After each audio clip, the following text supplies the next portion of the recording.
Ministério da Cultura e CBMM apresentam a 13ª edição do Fliaraxá. Vai começar mais uma atividade do festival. Compartilhe os melhores momentos nas redes sociais.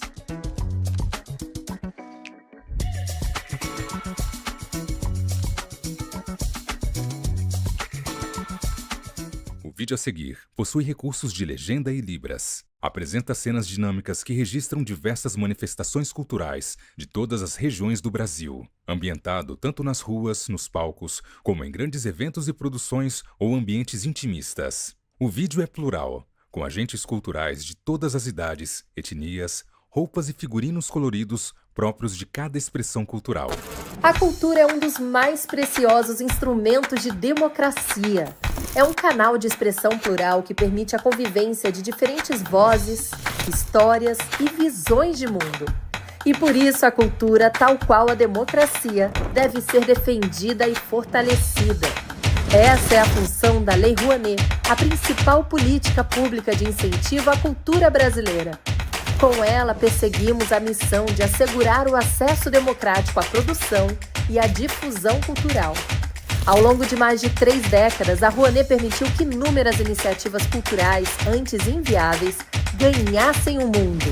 Revelou histórias, preservou tradições e transformou vidas. Lei Rouanet, há 33 anos tornando a cultura brasileira mais plural, acessível e democrática. Logos, Lei Rouanet, Ministério da Cultura, Governo do Brasil, do lado do povo brasileiro. Jovens escritores. A roda de conversa acontece em uma sala grande. Ao fundo foi montado o palco. No chão foi disposto um tablado elevado de tom cinza e azul. O fundo é composto por um grande banner em tons de vermelho e amarelo. No canto esquerdo, lê-se: Ministério da Cultura e CBMM apresentam 13º Fliaraxá. Centralizado está um quadro branco com as logomarcas das marcas patrocinadoras do evento. E no canto direito foi posicionada na parede uma televisão que passa ao vivo a intérprete de Libras. Centralizada em cima do tablado foram dispostas 4 cadeiras, intercaladas por 2 mesinhas que carregam garrafas de água. De frente ao palco foram dispostas inúmeras cadeiras destinadas à plateia. Da esquerda para a direita, a primeira pessoa sentada é Manuelita Chagas, uma mulher branca de cabelos cacheados castanhos, cujo comprimento lhe vai até os ombros. Ela traja vestido tomara que caia longo, estampado em tons de bege e marrom. Usa óculos redondos de aro preto e leva no pescoço o crachá dos participantes do evento. A segunda pessoa sentada é João Vitor Idaló, um homem branco de cabelos curtos rente à cabeça de tom castanho. Possui bigode de mesmo tom. Ele traja calça jeans e camisa branca. Por cima, usa uma camiseta de botões de mangas compridas aberta de tom azul. Usa óculos retangulares de aro fino preto e leva no pescoço o crachá dos participantes do evento. A terceira pessoa sentada é Thalma Macedo, uma senhora branca de cabelos curtos rente à cabeça de tom branco. Ela traja macacão regata de tom laranja. Leva no pescoço o crachá dos participantes do evento. A quarta e última pessoa sentada é Yasmin Bonfim, uma mulher negra de cabelos cacheados escuros, cujo comprimento lhe vai até os ombros. Ela traja regata marrom e calça jeans cinza. Usa óculos redondos de aro fino preto e leva no pescoço o crachá dos participantes do evento. Ao final da roda de conversa, a plateia é convidada a interagir. Os que falam recebem um microfone. No canto inferior direito do vídeo em questão estão do início ao fim os intérpretes de Libras. Estes intercalam ao longo do vídeo entre diferentes mulheres e homens que trajam blusa preta.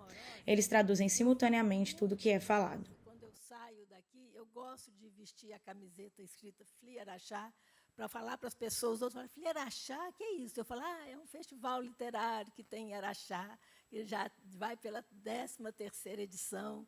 Eu fico muito orgulhosa de falar aqui, já passou os escritores assim de maior grandeza. É um espetáculo. Eu fico muito emocionada quando eu falo de Fliaraxá. E eu não sou, apesar de no meu crachá estar aqui como autor, eu não tenho nada escrito. Eu devia ter um crachá escrito leitores. Aí eu teria com esse aqui, assim, eu sou um leitor. Né? Eu sou leitor de escritos pelos autores. Então, isso aí. Então, agora eu vou, depois de me apresentar, vou chamar, então, para que os jovens escritores se apresentem e falem um pouquinho a respeito de si e o que eles acharem que seria interessante vocês ficarem sabendo a respeito deles. Vamos começar, então, pela Manuelita? Boa tarde, muito obrigada pela presença de todo mundo aqui, tem quem também nos assiste. Muito honrada de estar do lado de todos vocês aqui hoje. Bom, eu sou a Manuelita, ou Manu, como muitos me conhecem também. Eu tenho 24 anos, sou jornalista, moro aqui em Araxá, nasci aqui. Gosto de ler a minha vida inteira, né? Também frequentei muitas edições do FLI Araxá, em vários lugares diferentes, então já é um festival que eu já tinha um carinho muito grande. Agora, como autora aqui hoje, né, que eu vou lançar meu livro em breve, então eu estou muito feliz de estar aqui hoje. Pessoal, boa tarde, sejam bem-vindos à nossa conversa. Meu nome é João Victor Idaló, tenho quase 22 anos, sou autor há algum bom tempo já, apaixonado pelas palavras há muito mais tempo do que escrevo. Graças a Deus e graças aos incentivos que eu sempre tive dentro de casa, dos meus amigos, dos meus familiares também, que sempre fui rodeado de pessoas que gostavam muito de ler e de escrever. Já estou, acho que na minha terceira ou quarta também participação no FLI Araxá, mas frequento o festival desde o nascimento, também em vários lugares. Por algum tempo foi realizado na FCCB, e a sede da FCCB fica na rua de casa, então era viver o festival durante todos os dias dele intensamente. E mais prazeroso ainda estar aqui agora nesse espaço que é o auditório da Biblioteca do Araxá. Como eu estava comentando com a Thalma mais cedo, a minha avó trabalhou no Araxá por quase 10 anos, então vir na biblioteca do FLI Araxá era um programa quase que diário para mim, porque eu sempre vinha acompanhar, eu gostava muito de ficar agarrado na minha avó, e vinha sempre para a biblioteca. Não era nesse espaço tão bonito, tão grande quanto é hoje, mas é bom retornar aqui nesse espaço ressignificado e ressignificá-lo também na minha memória. E muito obrigado pela presença de todos e pela conversa que teremos aqui já de antemão. Oi, pessoal, boa tarde. Muito obrigada por todos virem. Meu nome é Yasmin, eu tenho 15 anos, sou uma jovem escritora e eu estudo no Colégio São Domingos. Estou aqui hoje com essa oportunidade incrível de me mostrar como autora. É a primeira vez que eu participo do FLI Araxá, mas eu já vim muitas vezes no festival. Também sou leitora, eu leio muitos livros. Meu sonho é ter uma estante inteira de livros no meu quarto.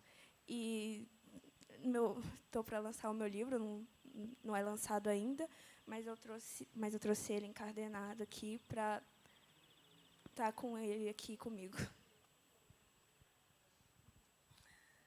Gente, então é isso, né? Estamos todos apresentados. Vamos começar o nosso bate-papo. O tema que foi escolhido, né? Literatura, encruzilhada, memória. Então, eu fiquei pensando, gente, encruzilhada, memória, talvez para o jovem escritor ficaria até um pouco falar assim, memória, porque são jovens, né? Então a gente pensa assim, o que será que já tem nessa memória para que a gente pudesse conversar a respeito disso? E encruzilhada como momentos de decisão, em que a gente há que tomar uma decisão de seguir por um lugar, por outro, fazer isso ou aquilo outro, as encruzilhadas que a vida vai nos apresentar, né?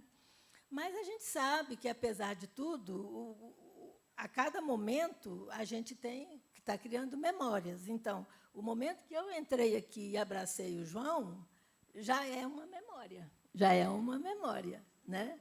Então a gente todo mundo vai ter memória dele em qualquer idade. E também decisão, decidir. A gente sempre vai ter que escolher alguma coisa para fazer. E é isso eu gostaria que vocês, então, falassem da experiência de vocês,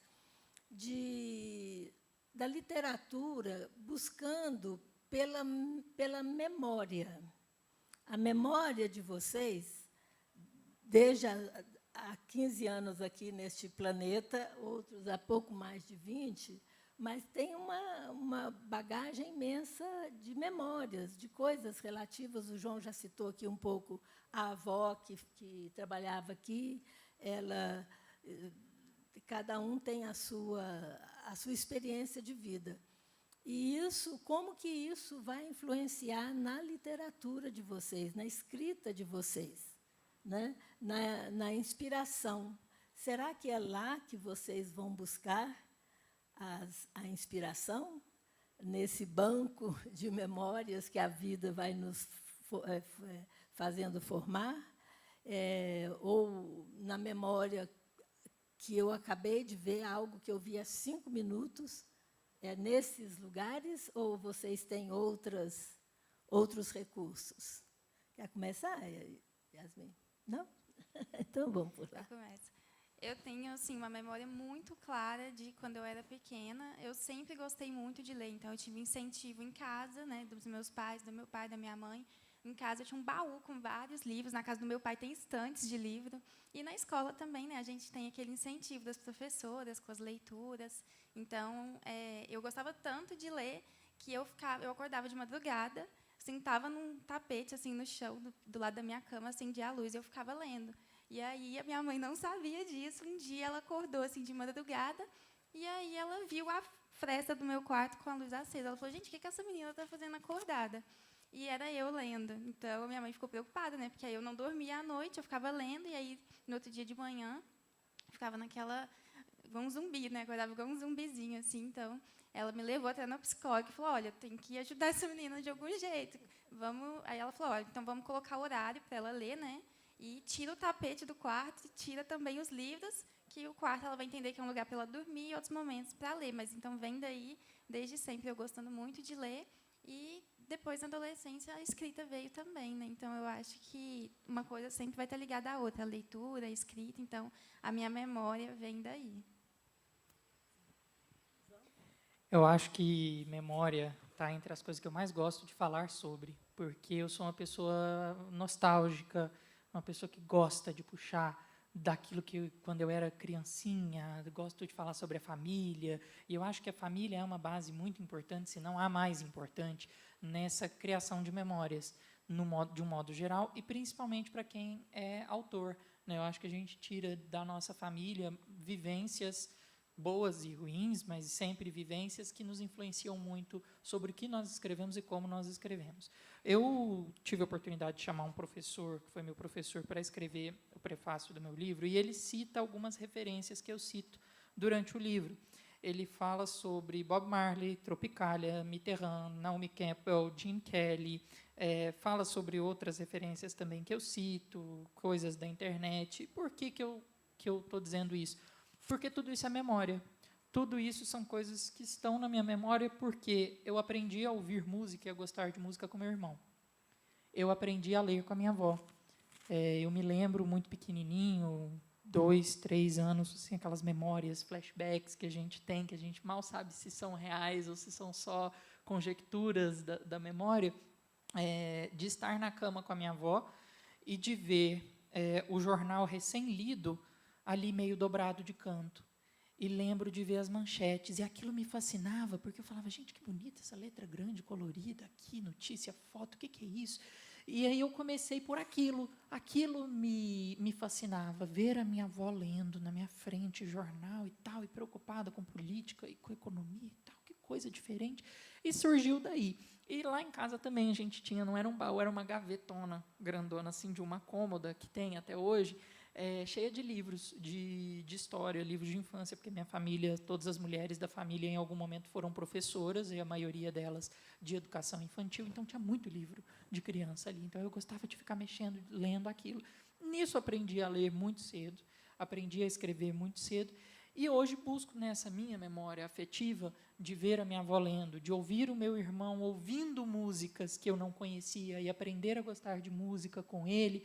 Eu busco nessas memórias a inspiração daquilo que eu escrevo. Então, por isso que eu utilizo tanta referência de política, tanta referência de literatura, de coisas que depois fui aprendendo e colecionando no caminho através dos meus professores, dos meus amigos, e também dessa memória que está lá no fundo, que é a memória que eu tenho de estar em casa e saber que ali era um local seguro por tantos motivos, mas principalmente porque aquele lugar estava me ensinando a gostar de alguma coisa que me trazia uma inquietação gostosa, que é gostar de ler, que é gostar de escrever, né? Que a gente está sempre inquieto. Quem gosta de ler e escrever está sempre inquieto, mas é uma inquietação gostosa. Então, acho que eu tiro desse lugar da minha memória a minha inspiração. Isso me ajuda muito.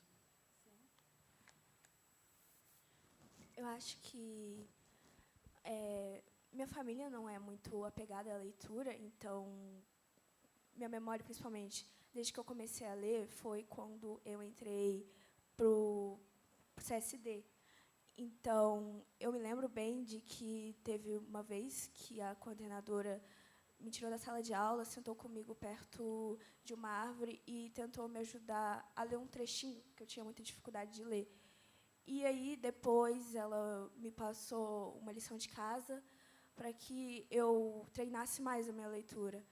E, assim, foi desse jeito que eu aprendi a ler. E foi disso que eu comecei a ler mais gibi, porque tinha imagens, e eu sempre gosto muito de ver as expressões misturadas com as falas, para saber mesmo do sentimento que está inserido ali. Então, é dessa memória afetiva que eu tenho. E, quando eu comecei a escrever, foi por incentivo da minha prima, porque a minha prima foi a primeira pessoa da minha família que realmente lia livros. Então, eu ia para a casa dela e ouvia os livros que ela tinha no quarto dela. Eu pedia para pegar um livro, folhear, ela deixava. Então, é por isso que, no meu primeiro livro, eu fiz uma dedicatória para ela, porque ela que me incentivou a ler livros e, principalmente, me levar no caminho certo para eu começar a escrever. Essa foi a minha... Acho que a gente tem um ponto de interseção aí, desculpa só fazer esse recorte, porque eu também estudei no CSD. Vanilza está na plateia, lembra de mim desde sempre lá. Eu estudei lá dos meus 2 aos meus 15 anos. E realmente foi, acho que, uma encruzilhada no sentido de um ponto de decisão na minha vida de começar a ler mais, não só porque eu já tinha esse background em casa e tudo mais, mas porque lá a gente tinha lá os projetos, tinha que pegar o livro uma vez na semana, tinha a feira do livro, tinha a mostra Olhares, e, enfim, ainda tem, né, esses projetos ainda estão vivos, e isso é muito bom. Realmente a escola também, não só a família, né, mas a escola é um lugar onde a gente cria tantas memórias e a literatura nasce ali também. Realmente, anteontem, na abertura, na mesa de abertura da Lisa, do Rafael, do César Campos e do Carlos Vinícius, o Rafael estava falando do trabalho que eles fazem na divulgação do Flieraxá dentro das escolas, o quanto que as escolas, mesmo as de periferia, porque esse trabalho de incentivo à leitura, à escrita, à poesia, ao teatro, tudo isso, nos colégios de uma classe mais alta, um pouco mais privilegiado, normalmente é comum. Mas, na periferia, nas escolas dos bairros mais longe, fica um pouco afastado. E isso é outra coisa que eu falo do Flieraxá, da maravilha do Flieraxá em Araxá, desse evento que acontece uma vez por ano aqui, que está trazendo uma transformação mesmo para a cidade. Que aí o Rafael estava comentando que, nessas idas que eles vão para divulgar um folheto para as crianças se inscreverem, é tanta questão, é tanta coisa que chama, as professoras vêm ver o que os meninos fizeram, tudo, que ele fica 2 horas em cada escola. E que as escolas estão se tornando num nascedouro mesmo de leitores e escritores. As escolas públicas de periferia, por causa desse trabalho. Então, eu fico assim fascinada, eu fico muito alegre, muito feliz mesmo com isso, né? E agora você falou, João, da encruzilhada, num momento que é aquele que os pontos se encontram, porque a encruzilhada é isso, onde os caminhos vão se repartir, mas, muitas vezes, esse caminho também está vindo de outros lugares. Antes de chegar na encruzilhada, esses caminhos, essas estradas, estão vindo da família. Nós estamos falando aqui, né, de família, das experiências de cada uma. E isso cria nesse ponto de decidir, que você está nessa encruzilhada, que talvez para vocês seja uma das primeiras grandes assim decisões, né, que é: vou ser um escritor, vou trabalhar com a literatura, vou me dedicar a isso. É um momento de muita... Tem que pensar bastante, tem que ter muita cabeça firme, né? Um olhar atento e forte. E aí a gente pensa assim, por esses caminhos que surgem nessa encruzilhada da decisão, a literatura é um campo vastíssimo. Então, para qual caminho vocês se sentem mais atraídos dentro da literatura? Porque a poesia, o conto, romance, novelas, qual o caminho? Vocês já têm uma visão ou vocês pensam, eu vou entrar por esse aqui, se não der, eu dou uma afastadinha e volto, e vou na outra encruzilhada, pego outro caminho? O que vocês acham? Olha, eu sou suspeita para falar que eu gosto muito de poesia, mas também gosto do romance, né, ali da ficção, mas eu acho que a poesia é o que sempre me pegou muito. E a gente tem os leitores, os escritores, né, que a gente lê ali desde pequeno, né? Tem as poesias infantis que a gente aprende, a borboleta.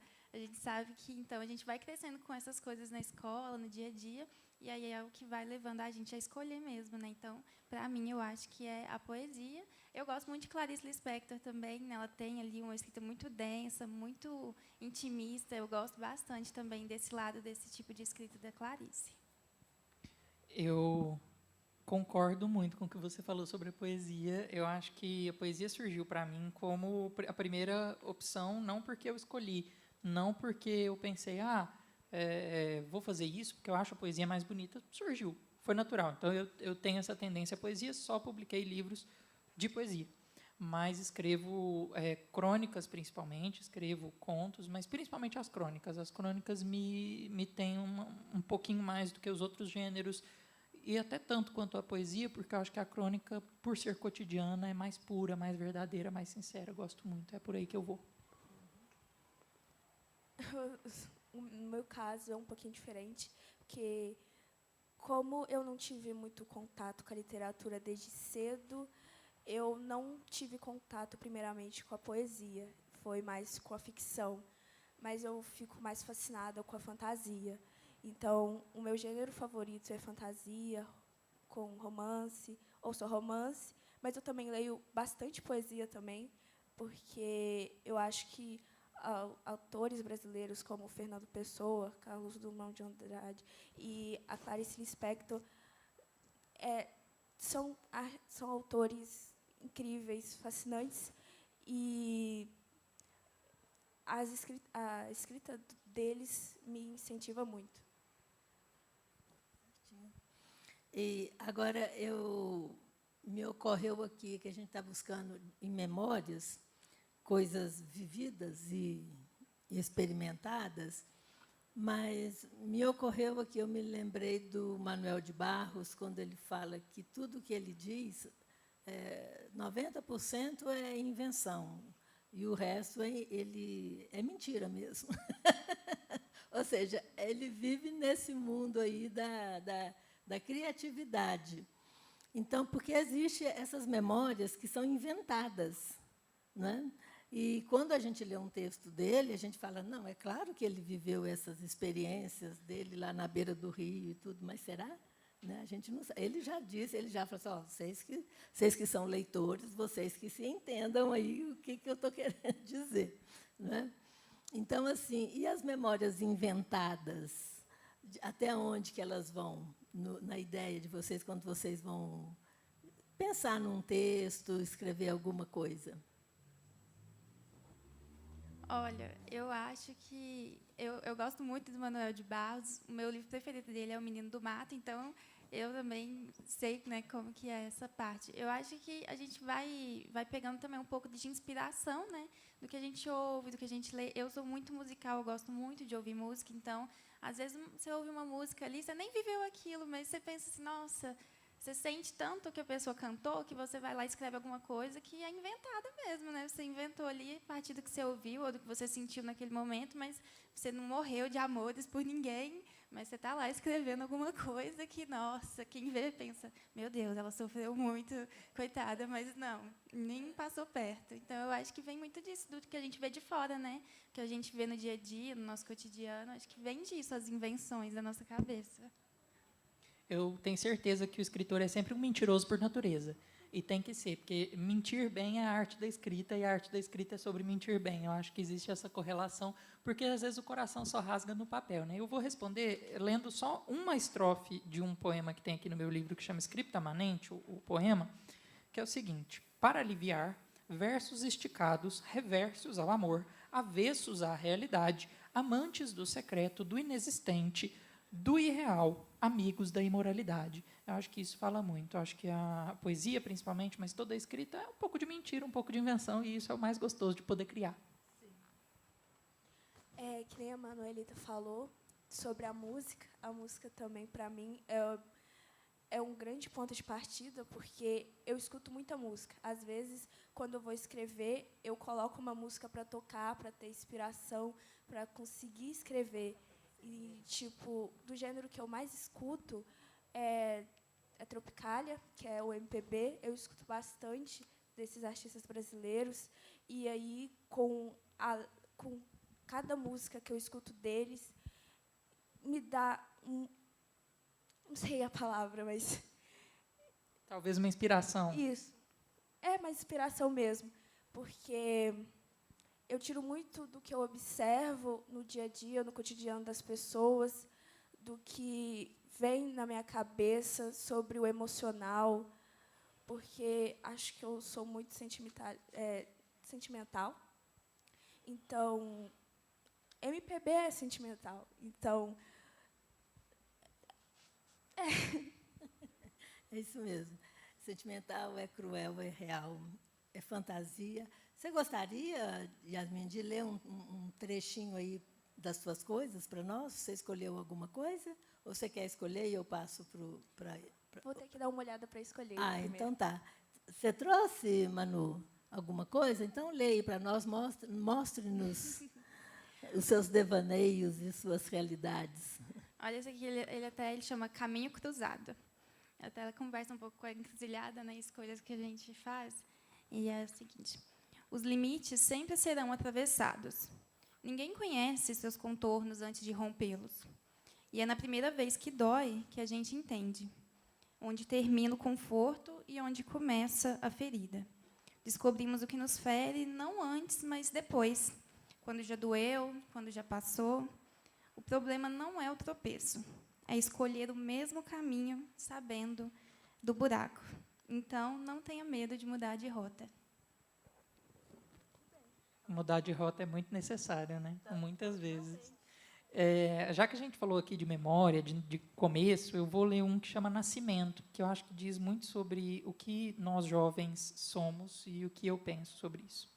Nascimento. Novo ou não, o mundo era meu e novo para mim. Os olhos pretos, atentos, e a cara tão feia de criança brava denunciavam meu amor e o desamor do meu peito furacão. A novidade brilhou, eu abracei a vida e beijei na boca as melhores oportunidades. Me aventuro em amores, amando 1000 aventuras. Nasci um verso bobo, branco, sem graça ou rima, mas me devoto piamente ao que está acima. Bom ou não, o mundo é meu e é pouco para mim. Ainda não? Então, tá bom. A Yasmin ainda está escolhendo um textinho para ela nos apresentar suas escritas. Oi? Sim, por favor.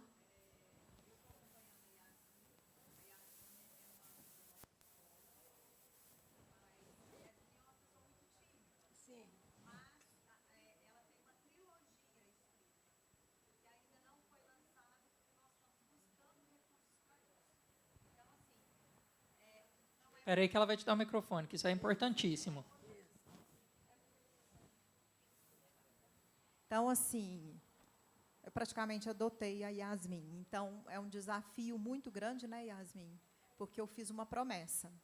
Eu disse a ela que eu só lanço o meu livro, vários livros que eu já tenho escrito e que não tive coragem de tirar da gaveta, e que eu só lanço o meu quando a gente conseguir recursos para lançar o dela. Ela tem 3 livros escritos de uma trilogia de ficção, e eu posso garantir para vocês, essa menina é um Harry Potter. Então, eu sou apaixonada por você desde sempre, João Vitor. Estou conhecendo você agora, Manu, mas a Yasmin é um desafio que precisa desabrochar. E a oportunidade de estar aqui, né, Yasmin? Eu vou sugerir que você leia a dedicatória para sua prima. Só isso, tá? Então, para quem nos assiste, para quem está aqui, quem quiser ajudar também a angariar recursos, a cultura é importante, a cultura mantém a jovialidade, mesmo daquele que já não está mais jovem, já não é mais jovem, então vamos trabalhar, né, em prol da publicação dos livros da Yasmin, que ela merece, com certeza. Vamos ouvir, então, a Yasmin?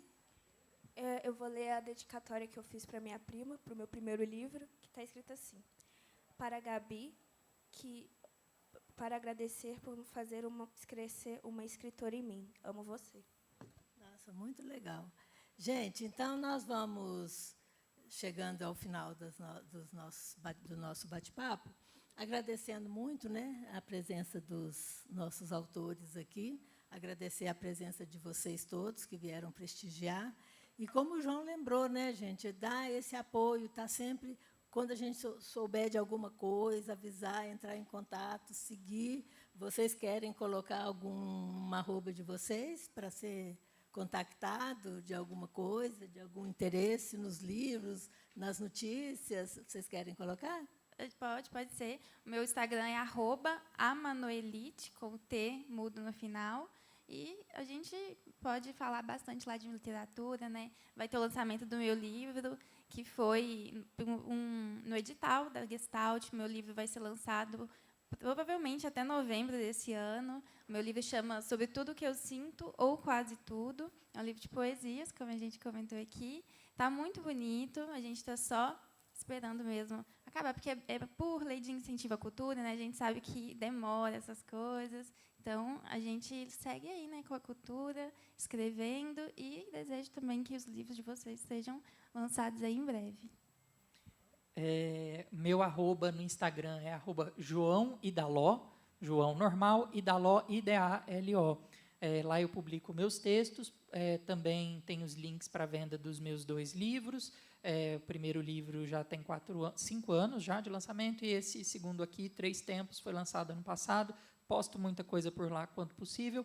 Então, sigam e, eventualmente, tendo oportunidades de participar, né, porque eu acho que é importante a gente ocupar esses espaços, não só como Fliarachá, como outros festivais literários, mas ocupar cada vez mais espaços também dentro desses festivais ainda maiores, ainda em outros horários, e ainda com autores também, às vezes, de outras localidades também, para a gente expandir cada vez mais, não só o nosso networking enquanto autor, mas também a nossa cultura mesmo, consumir outros autores, especialmente autores jovens. Mas é isso, João Idaló no Instagram. Eu tenho uma conta própria que eu posto sobre o meu livro, mas eu vou ter que mudar de arroba, então eu vou falar do meu Instagram normal, e aí depois eu coloco lá na minha conta, essa minha conta que eu posto sobre os meus livros. O meu Instagram, o arroba é Iaiá, Y, com 2 As, SSWIZ, eu acho. Tá bom. Então, muito obrigado, gente. Então, eu vou puxar aqui uma salva de palmas cheia de carinho.